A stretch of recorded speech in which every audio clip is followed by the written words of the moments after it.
الله وحده والصلاة والسلام على من لا نبي بعده أما بعد وقال النبي صلى الله عليه وسلم سل من قطعك أو كما قال عليه السلام.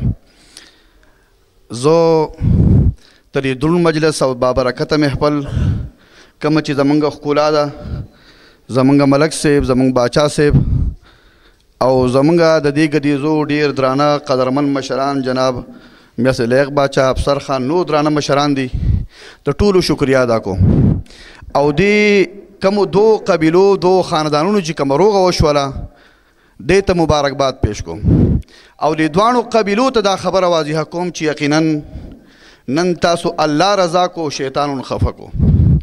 ځکه یو مختصر د حدیث تشریح کوم. نبی علیه الصلاۃ والسلام فرمایي چې کله شپه شي نو ټول شیطانان راجمع شي او مشر شیطان ته تپوس کوي چې تاسو وکړو.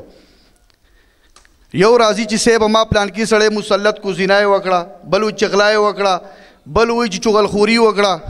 په آخر کې به وړوکی شیطان راشي او حدیث شریف کې راځي، مشکات شریف کې حدیث دی چې دی پخپک وړي ده ورته وایي چې تاسو وکړو.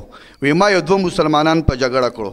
دا مشر شیطان ورته په دې اوږه څپېړه راپرېږدي، نعم الولد انت، ته زما ډېر ښه بچوړی، نن تا د فساد جرړه خوره کړله. زما عزتمندو نن تاسو د شیطان ملا ماته کړه.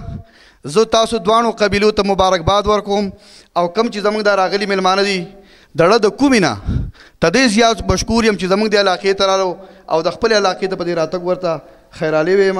او انشاءالله موږ د دې علاقې د ګدیزو خلک به انشاءالله د دې احسان تا حیات هغه انشاءالله لرو.